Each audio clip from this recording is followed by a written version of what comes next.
quiere mostrar. Despéjese ahora de todo pensamiento, enfóquese ahora en la palabra, porque la palabra de Dios es viva y eficaz. Es más importante que toda espada de dos filos. Y además dice que las palabras de esos espíritus son vivas. Usted tiene que preparar la mente para recibir lo que es vida. Amén. Amén, iglesia.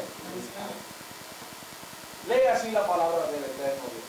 Por tanto, Jesús es hecho fiador de un mejor pacto, y los otros sacerdotes llegaron a ser muchos, debido a que por la muerte no podían continuar.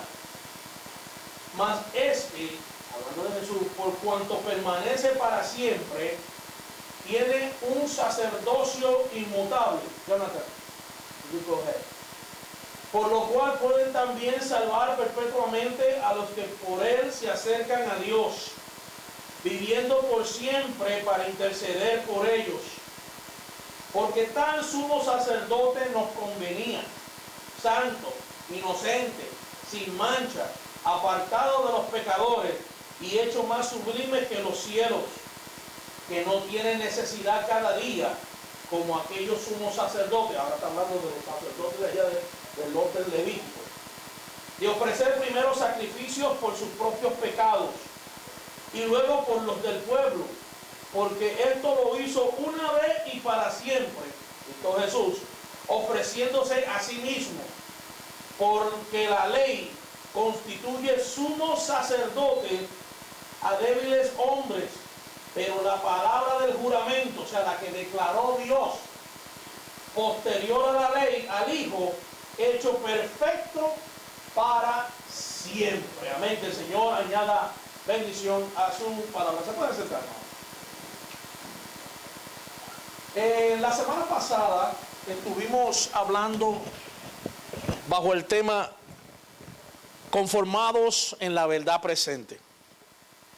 Y estuvimos aprendiendo ciertas cosas de suma relevancia para nuestra vida. Habíamos visto que la manifestación de esta verdad, o sea, estamos hablando de Cristo y todo lo que Él representa dentro del nuevo orden, del nuevo pacto. Esta verdad, al manifestarse, produjo un cambio de ley, produjo un cambio de gobierno espiritual y a su misma vez produjo un cambio de pacto. Y finalmente concluí esa parte de la semana pasada diciendo que además de haber hecho un cambio de ley, un cambio de pacto, también hubo un cambio de sacerdocio. Entonces de eso es lo que hoy quiero hablar en este tiempo que tengo, sobre el sacerdocio del nuevo pacto. El sacerdocio del nuevo pacto. Cada uno de nosotros hemos sido constituidos como el real sacerdocio del cual el apóstol Pedro hablaba. Él decía que nosotros somos una nación santa, un linaje escogido, un real sacerdocio. Nosotros ejercemos un sacerdocio dentro del nuevo pacto, pero este sacerdocio no lo hacemos conforme al orden levítico. Si usted ha leído la escritura, entiende que aquel orden levítico fue un orden temporal. Amén.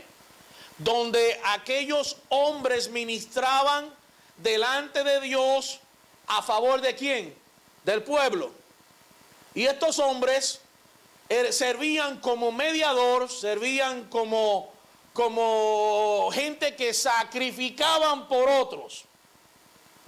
Pero una vez llegado Cristo Jesús, ya nosotros no estamos bajo ese orden sacerdotal, el orden arónico, porque la línea del sacerdocio levítico viene de Aarón, el cual era el hermano de ¿quién? De Moisés.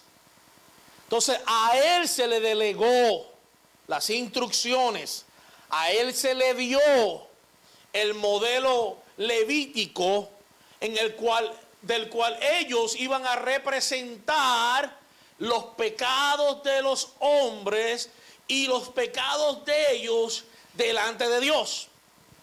Entonces, año tras año tras año, ellos tenían que seguir efectuando los mismos sacrificios, las mismas fiestas, las mismas actitudes, llevando las mismas actitudes del pueblo delante de Dios. Tan solo para que sus pecados, ¿me está entendiendo? Sus pecados fueran cubiertos por un tiempo, amén, por un año. Entonces, dentro del sacerdocio del nuevo pacto, ahora ya nosotros, como les dije la semana pasada, no servimos en ese orden arónico. Ya nosotros no somos mediadores, tampoco somos sacrificadores de holocaustos, porque ahora hubo un solo mediador entre Dios y los hombres. ¿Quién fue? Jesucristo.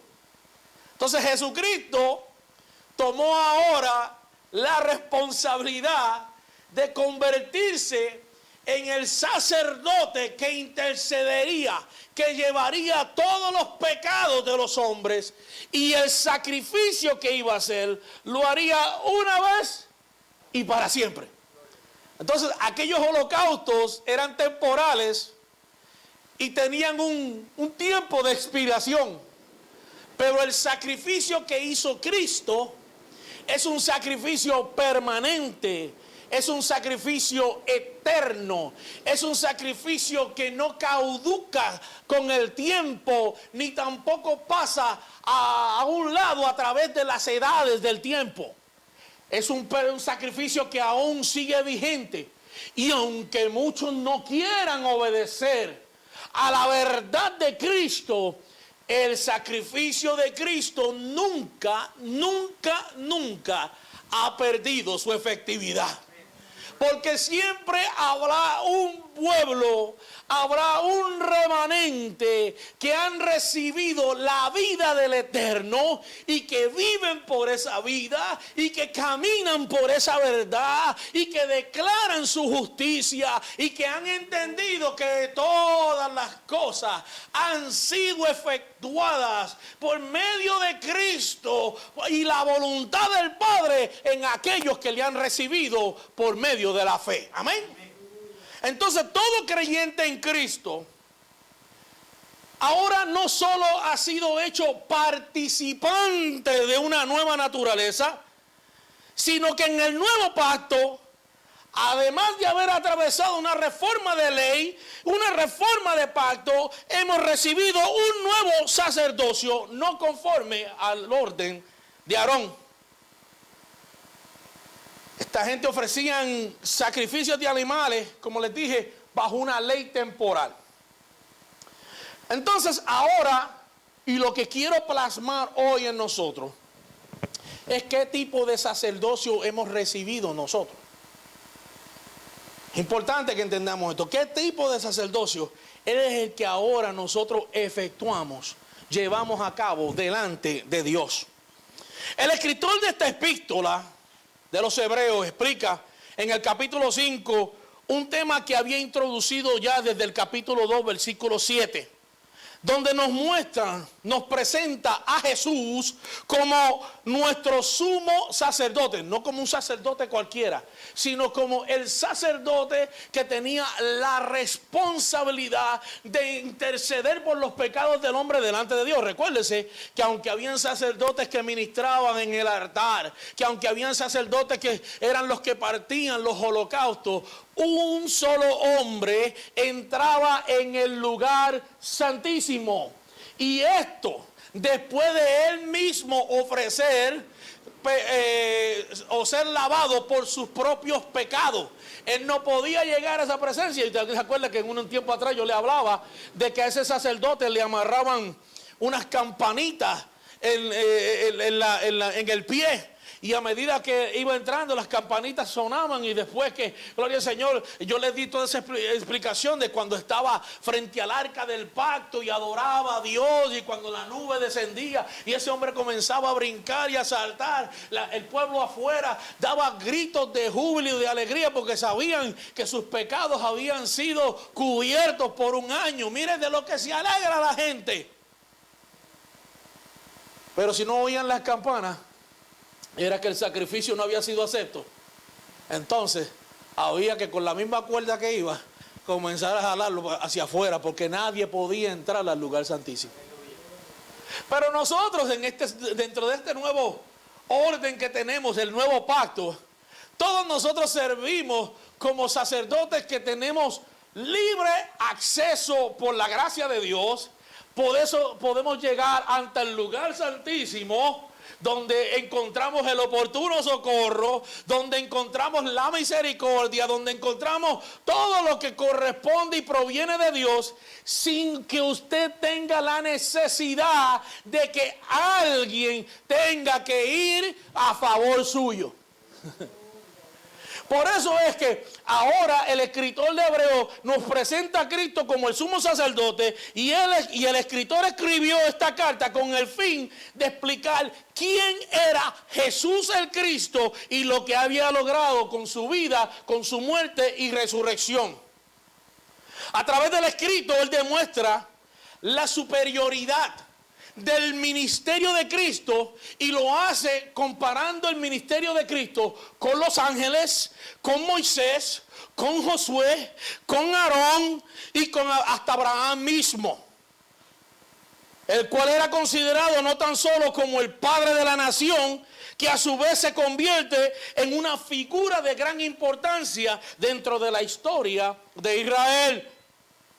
Entonces el escritor aquí está describiendo a cada uno de nosotros que Cristo tuvo un ministerio mucho mayor, dígalo conmigo, mucho mayor. Tuvo un ministerio mucho mayor que el de este sacerdocio que ellos ejercieron. Moisés fue un hombre ilustre entre el pueblo. Es más, dice que cuando Moisés murió, dice que Dios tuvo que esconder el cuerpo de Moisés, porque este hombre fue el libertador, ¿verdad? Y esto era una figura, una sombra de lo que había de venir, de la libertad que Cristo iba a traer sobre los hijos de Dios. Amén. Pero si él hubiera quedado vivo, hoy en día Israel tuvieran a Moisés dentro de una vitrina adorando los huesos de Moisés. Y Dios tuvo que esconderlo. Fue un hombre grande en la historia. Abraham, el hombre de la fe, un padre, un patriarca, el padre de la nación de Israel, tuvo también que el Señor, gloria al Señor, amado, el escritor de Hebreos, hablarnos y compararnos que el ministerio de Cristo es superior al de Abraham, superior al de Moisés. Josué también sirvió como un libertador, el sucesor, aquel que le dio a aquella generación, le dio la tierra prometida, los introdujo en el lugar de la promesa. Si también, gloria al Señor, tuvieran la oportunidad, a Josué también estuvieran adorando. Fíjense que todavía las 12 piedras que sacaron de allí del Jordán, en Israel, eso es como un monumento. Amén. Porque es un recordatorio de las 12 tribus. Israel vive recordando una historia, pero no pudieron percibir que aquello que estaba pronunciado, proclamado, profetizado dentro del tiempo profético histórico de Israel, vino a convertirse en una realidad ahora mucho más superior que aquella. Amén. Por eso es que nuestra vida tiene contentamiento en Cristo. Porque no estamos descansando sobre algo muerto, aunque a veces nosotros tengamos actitudes de muertos. Lo que nosotros servimos no está muerto, Él está vivo. Es imposible que yo me pare aquí en este lugar a cantar con una actitud de muerto. Dios no está muerto, Él está vivo, pero que mi ser no revele la realidad de esa verdad. Y por cuanto Él vive, la Escritura dice, yo también vivo. Es más, Pablo miraba el hecho de morir en Cristo como la finalidad, la grandeza de esta vida. Amén. O decía, porque para mí el vivir es Cristo y el morir es ganancia. Él sabía que él servía a un Dios vivo y de poder. Entonces, ahora vemos un personaje que el escritor nos está revelando acerca de él, una verdad suprema. Tuvo un ministerio por encima de todo esto. Es más, dijo, aún de los ángeles. Porque a quién de los ángeles, dijo Dios, mi hijo eres tú, yo te he engendrado hoy. ¿A quién de los ángeles se le entregó el señorío? ¿A quién de los ángeles él dijo, este es mi hijo amado, en el cual tengo complacencia, a él oír? ¿A quién de los ángeles se le dio el privilegio de sentarse a la diestra de Dios? Y la noticia es que juntamente con él nos sentamos cada uno de nosotros. También nos posicionó, nos resucitó, morimos con él, ascendimos con él, nos sentamos con él y ahora reinamos y gobernamos desde los lugares celestes en Jesucristo. Amén. Un ministerio superior. Entonces el escritor describe que tuvo un ministerio mucho mayor, del cual ahora todos nosotros, los creyentes del nuevo pacto, participamos del sacerdocio que él participó. Y el sacerdocio que él participó nos describe, si usted comienza leyendo desde el capítulo 5 en adelante, y aún en el capítulo 2 él lo habla, está comparando el ministerio de Cristo, la superioridad del ministerio de Cristo al sacerdocio según el orden de Melquisedec. Entonces Melquisedec fue un hombre que dentro del antiguo pacto no hubo mucha mención de él, no fue, como decirlo así, no se tomó como un personaje importante.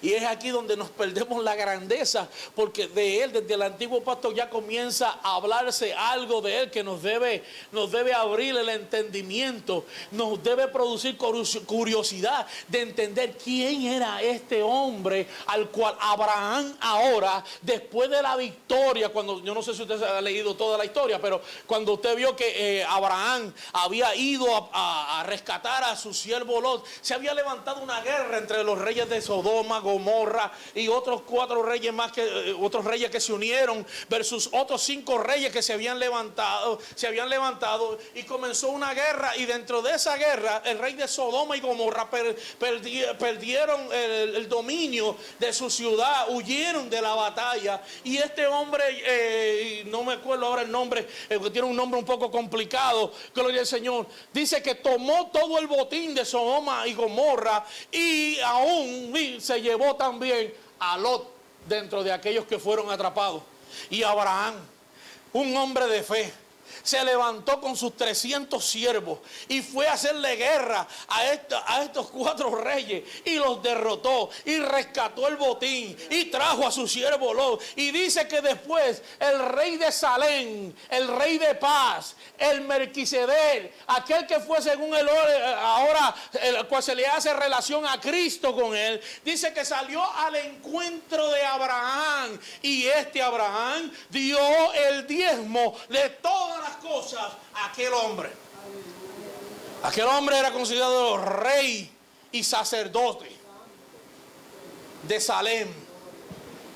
Y cuando miramos el término Melquisedec, habla de 2 cosas. Melec, que quiere decir rey, y Sedec, que quiere decir justo. Era un rey de justicia y era un rey de paz. Salem era el nombre que se le había dado antiguamente a lo que hoy conocemos como Jerusalén. Y este hombre sale a recibir a Abraham, y Abraham le da los diezmos de todas las cosas. Entonces Jesucristo fue constituido sumo sacerdote del orden de Melquisedec, que es el más grande sacerdocio que ha existido y está registrado dentro de la Escritura. Amén, gloria a Dios. Y nos dice la palabra que este sacerdocio es un sacerdocio que está destinado a existir por siempre, ya que representa un sacerdocio de justicia y de paz y de adoración. Amén. Porque usted, no sé si usted sabe que el hecho de que Abraham presenta diezmo delante de este hombre, y escúcheme bien en esto, a veces nosotros, voy a hacer un paréntesis aquí, a veces nosotros damos para Dios, o ponemos traemos nuestros diezmos, ¿verdad? En la calidad de lo que nosotros presentamos hoy delante de Dios, sin entender por qué estamos haciendo esto. Nosotros pensamos que esto es simplemente porque alguien o la institución o la iglesia o la congregación a la cual yo asisto ha impuesto esto para mí. Yo quiero decirle que en la vida de Abraham quedó plasmado lo que la actitud del diezmo representa. La actitud del diezmo representa un agradecimiento y adoración. Cada vez que usted trae algo delante de Dios es una ofrenda de adoración. Y claramente que todo lo que corresponde a una vida de adoración procede de un corazón impregnado de amor. ¿Me está escuchando? Esto proviene de un corazón lleno de amor. Hay veces que nosotros tenemos que comenzar a desarrollar la mentalidad de reino. We have to develop the kingdom mentality. Porque a veces estamos obrando en ciertos procederes dentro de lo que corresponde al evangelio y al nuevo pacto que no son parte de esto que estamos viviendo. Queremos actuar como si tuviéramos a Dios asignándole una cuota, o le estamos asignando, gloria al Señor, como decimos a nuestros hijos, le decimos semanalmente te voy a dar un allowance, te voy a dar una caridad. No, a Dios no necesita ni la caridad nuestra, Dios no necesita tampoco que nosotros le tengamos una cuota asignada. Dios necesita que nosotros en todo lo que le pongamos el corazón. Que si Dios te dice da esto, tú lo das libremente, sin preocupaciones ninguna. Y nosotros muchas veces, déjeme decirle, no aquí en esta congregación, porque yo espero que no, estamos tratando de enseñar a la gente las verdades del nuevo pacto, pero he visto en muchos lugares cómo tratamos a Dios, y cuando a veces queremos venir delante de Él, venimos ya con una mentalidad prejuiciada delante de Él. No, hermano, lo que sea que Dios te haya bendecido y como Él haya propuesto en tu corazón, así tú haces para Él, y lo haces en una actitud de adoración. Amén.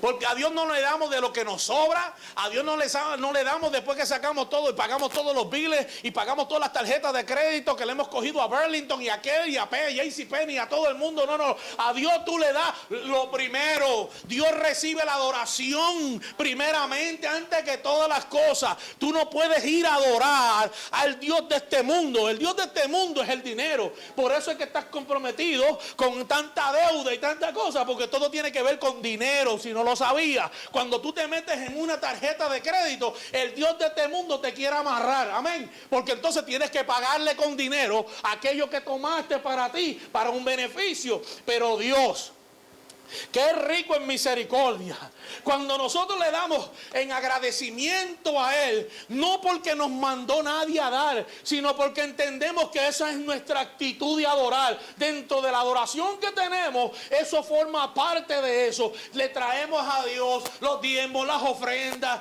gloria al Señor, la bendición que de la cual hemos sido nosotros bendecidos, la ponemos delante de Él, no esperando que Él me dé nada en retorno, sino entendiendo que porque Dios es rico en misericordia, por su gran amor que nos salvó, aleluya, gloria al Señor, estando nosotros en delitos y pecados, nos resucitó juntamente con Cristo. Por eso es que por gracia somos nosotros salvos. Entonces no hay dinero en este mundo. Mire, si Simón el Mago una vez quiso venir a comprarle el favor de Dios, y Pedro le dijo: perezca tu dinero contigo. Dios no necesita tu caridad, Dios necesita tu adoración. Yo dije, Dios no necesita tu caridad, Dios necesita tu adoración. Amén, gloria al Señor. Por eso todo lo que tú haces en tu vida, desde el momento que tú tienes conciencia de poder abrir los ojos y respirar profundamente, comienza nuestra adoración a Dios. Comenzamos a dar gloria y honra y alabanza. Comenzamos a hacer, gloria al Señor, a tener reconocimiento de las grandezas, de todo lo que Él ha hecho, de todo lo que Él es, de todo lo que gloria al Señor, lo que nos ha dado. Por eso cuando yo entro por esta puerta, yo no entro con una actitud de amargado, entro con una actitud de bendecido y comienzo a adorar a Dios. Sepa la canción o no sepa la canción, yo levanto mis manos al cielo y comienzo a adorar la gloria de Dios y comienzo a bendecir la gloria del Señor. Pueden haber, gloria al Señor, mire, pueden haber errores en el cántico, pueden haber errores en la producción de multimedia, puede haber muchos errores, pero lo único que no erra es mi adoración dentro del sacerdocio que estoy ejerciendo ahora en el nuevo pacto. ¿Estamos claros en esa parte? Amén. Sí, porque a veces parece esto repetitivo. Le decimos a la gente lo que debe ser la adoración y lo menos que hacemos es adorar. Yo no le estoy diciendo, déjeme ser claro, yo no le estoy diciendo a usted que llegue aquí y para que el pastor lo vea, como dice, aleluya, no, eso no es lo que yo estoy hablando. Eso a mí no me está satisfacendo. Eso a mí no es lo que me satisface. A mí me satisface una vida en Cristo. A mí me satisface ver que Cristo sea revelado en su vida. Que usted no llegue a ningún lugar donde se reúnan los santos con una actitud de muerto, sino que usted llegue con una actitud de vivo. Amén, gloria a Dios. Porque todo lo que respira, adora a Dios. Amén, gloria a Dios. Todo lo que tiene vida, adora a Dios. Ese es el verdadero sacerdocio del nuevo pacto.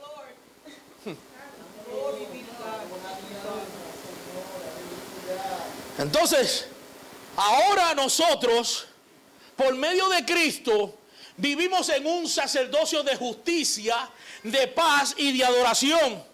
Ya que la justicia, cuando miramos la justicia representa, gloria al Señor, el fundamento del trono de Dios. Es desde ahí donde Dios opera. Dios opera desde su justicia. Amén. Es más, la palabra justicia es mencionada en la Escritura más que la palabra santidad, a la cual nos gusta mucho a nosotros y comenzamos a utilizarla mal utilizada porque pensamos que la santidad está en lo que tú te pones. La santidad no está en lo que tú te pones. La santidad proviene de un estilo de vida en Cristo. Pero cuando tenemos la justicia de Dios, que se ha revelado todo lo que Dios es en nuestra vida, y yo quiero que tú entiendas en esta tarde y aquellos que me escuchan, Dios es bueno todo el tiempo. Amén. Él ha sido justo y es por su justicia, gloria al Señor, que todas las cosas fueron ejecutadas por medio de Cristo, y por medio de su justicia hemos sido salvos y justificados ante Dios. Yo no sé si usted puede darle un aplauso fuerte a Cristo, porque fue la justicia de Él revelada la que hoy te ha hecho un hijo justificado. Entonces, esta justicia precede y establece nuestro estatus de paz que tenemos ahora con Dios. Mire, ¿sabe una cosa? Siempre la justicia precede la paz. No puede haber paz sin que se haya manifestado lo que es justo primero. Gloria al Señor. Amén. Gloria a Dios. Porque los pueblos hoy en día viven en guerra, viven en conmoción, porque no tienen paz, porque como no ha habido quien establezca la justicia, ellos no han podido sacar el beneficio de lo que la justicia provee para nosotros. Y es por eso que una vez que la justicia se ha manifestado, oiga esto, hijo de Dios, y usted se ha convertido en un hijo de Dios, ahora, nosotros siendo justificados por esa justicia, Romanos capítulo 5 nos dice, versículo 1, justificados pues por la fe, tenemos paz para con Dios. Ahora usted es una persona llena de paz. Amén. Yo creo que se iban a morir de gozo ahí porque usted tiene paz. Y vamos a dar un grito de júbilo porque tenemos paz. Amén, gloria a Dios. Sí, hermano. Ahora usted se acuesta en paz y se levanta en paz. Usted camina en paz. A mí no me preocupan los millones que debo. A mí me preocupa, gloria al Señor, vivir sin Cristo. Gloria a Dios. Porque las deudas siempre las vamos a tener. Este sistema que está construido en este mundo, a gloria al Señor, especialmente en esta nación, está diseñado ¿para qué? Para mantenerlo a usted todo el tiempo endeudado. Amén. Pero qué bueno que en la región del Espíritu, en el área donde Dios gobierna, su justicia nos libró de toda deuda, de toda condenación, de toda muerte. Amén. En el área del Espíritu, mire, pues Pablo decía, yo puedo estar preso, pero el Evangelio, la palabra, no está presa. Usted puede estar en dificultad, pero su vida está libre para adorar a Dios. En medio de las pruebas yo puedo adorar a Dios. En medio de las circunstancias yo puedo adorar a Dios. Amén. Porque vivo ahora bajo la justicia de Dios. Entonces ahora tenemos un estatus de paz con Dios. Una vez que fuimos reconciliados consigo mismo por medio de Jesucristo. Y es ahora que nos hemos convertido en un sacerdocio santo. Tal como dice Primera de Pedro, capítulo 2, versículo 5, donde nos dice, vosotros también como piedras vivas, ser edificados como casa espiritual y sacerdocio santo, para ofrecer sacrificios espirituales aceptables a Dios por medio de Jesucristo. Y la hora avanzó y aquí se lo voy a dejar.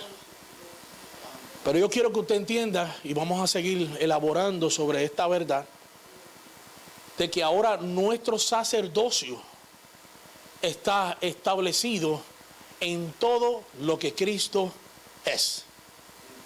Y si su sacerdocio fue superior al de todos aquellos hombres, oiga esta verdad que le voy a decir. Si su sacerdocio fue mayor que el sacerdocio establecido por aquellos hombres, entonces quiere decir, y aquellos hombres fueron ilustres e importantes dentro de la historia. Pero como nosotros ahora tenemos la vida de Cristo en nosotros, nuestro sumo sacerdote, ¿verdad? El sumo sacerdote de nuestra vocación. Ahora nuestro sacerdocio es mucho mayor también que aquel sacerdocio levítico. Aquella gente vivieron haciendo sacrificios de holocaustos, de sangre, derramamiento de sangre. Todas estas cosas tuvieron que hacer. Nosotros ahora vivimos bajo la bendición de que uno hizo un sacrificio una vez por siempre, y ahora todos nosotros en él nos hemos constituido en un adorador, en un sacerdote que presenta a sacrificios de adoración continua delante de Dios. No porque nadie me mande, no porque una ley lo dice, sino porque la ley del Espíritu de vida en Cristo ahora mora en nosotros. Y como Él está en nosotros, usted y yo estamos ejerciendo un sacerdocio superior. Luego la semana que viene vamos a seguir elaborando en esta verdad. Todo esto apenas fue la introducción de esto, porque yo quiero que usted entienda la razón por qué el sacerdocio de Cristo es comparado según al orden de Melquisedec. Y según al orden de Melquisedec también así es nuestro sacerdocio. Entonces, si queremos seguir siendo los sacerdotes del antiguo pacto, tenemos un grave problema, porque estamos operando bajo cosas muertas, cosas ineficaces, bajo una ley temporal que no puede producir vida. Amén. Que tampoco perdona pecado, porque aquello era cubierto, no era perdonado, cubierto. O sea, como alguien, tú haces algo malo y te lo tapa, y alguien te lo tapa para que los demás no lo sepan. Así, está cubierto. Pero ahora nosotros en Cristo hemos sido perdonados para vida y vida en abundancia. Póngase sobre sus pies en esta hora. Damos gracias al Señor.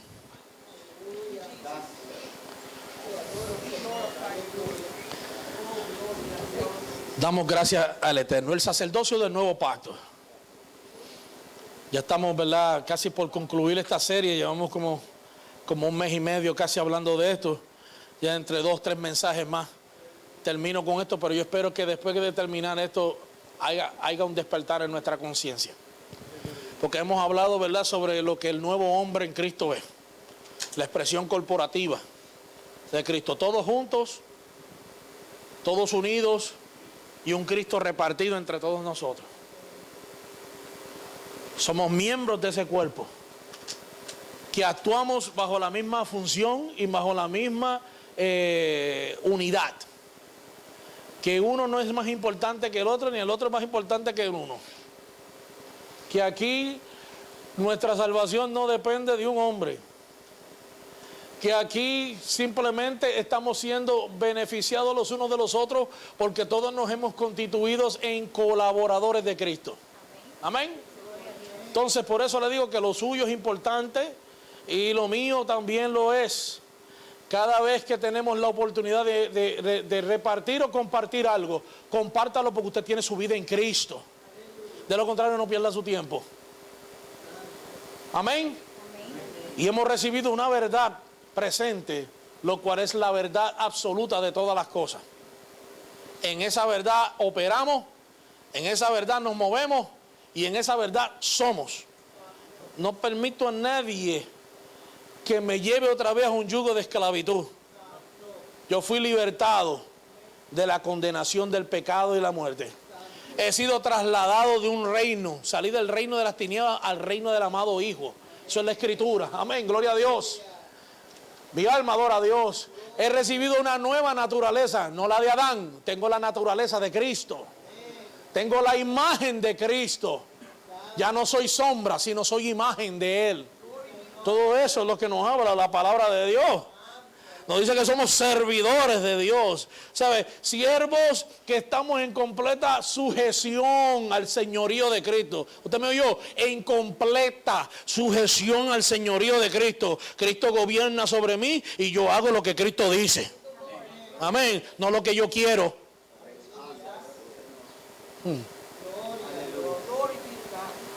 Sí, porque tenemos que aclarar todas estas cosas porque o somos o no somos.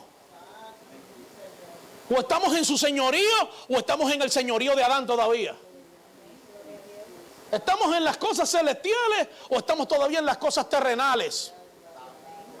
Tenemos demasiada ocupación en la tierra, pero no nos estamos ocupando de gobernar desde las regiones celestes en Cristo Jesús, de donde toda autoridad, toda bendición, todo gobierno, todo decreto proviene de allá. Por eso es que la iglesia no tiene efectividad. Cuando estamos operando fuera de los lugares celestiales no tenemos efectividad. Lo que tenemos son problemas. Amén, iglesia. Cuando operamos desde Él, entonces todo lo que hacemos es efectivo. Pero cuando usted opera desde la tierra, el error nuestro es querer mirar de la tierra al cielo. Todo el tiempo estamos así, mirando para allá. Acuérdese que usted en Cristo ha sido hecho un ser espiritual. Ahora usted está en las regiones celestes y desde allá usted opera ahora aquí. Entonces su pensamiento tiene que originarse en Cristo, proceder de Cristo y manifestarse desde Cristo a nosotros. Amén. Así que iglesia, estamos entendiendo las verdades del nuevo pacto. Procésela, busque la escritura, busque las referencias, cada pasaje bíblico que se traza, cada versículo bíblico que se dice, búsquelo, analícelo, pídale al Espíritu que sobre lo que usted ha recibido, reciba mayor iluminación. Y hoy comenzamos a hablar sobre un sacerdocio mayor que el sacerdocio levítico. Tenemos el sacerdocio según el orden de Melquisedec. Ya yo no tengo que venir con sacrificios para ver si Dios se agrada de lo que yo hago. No, ahora yo hago porque ya yo opero bajo un mayor sacerdocio. Hay una diferencia. Tratar de comprar el favor de Dios con algo que hago o actuar de acuerdo a lo que yo soy. Esa es la diferencia entre los dos sacerdocios. Así que en esta tarde oremos al Señor. Padre, te damos gracias por las verdades, Señor, manifestadas a nuestra vida dentro de este nuevo pacto. Te pedimos, Señor, que por la iluminación de tu Espíritu seamos, Padre, iluminados y entendidos en tu verdad, para que podamos fluir, Señor, en la grandeza de todo lo que tú eres en nosotros. Te damos gracias, Señor, porque hoy hemos comprendido que el sacerdocio que ejercemos, Señor, no es conforme al orden que opera en los hombres, sino conforme al orden que opera en Dios. Señor, yo te doy gracias por cada uno de mis hermanos. Los bendigo en el amado cada día y ayúdanos a crecer en la gracia, en el entendimiento, Señor, y en el conocimiento de tu verdad. Señor, en este día, Señor, te adoramos y te bendecimos. En Cristo Jesús, Señor nuestro, te pedimos todas las cosas. Amén y amén. Hermanos, recuérdense que esta semana, el día viernes, continuamos con el estudio bíblico. Al final de este mes va a haber un culto de niños, así que vamos a ir preparando a los niños, ¿verdad?, para venirnos aquí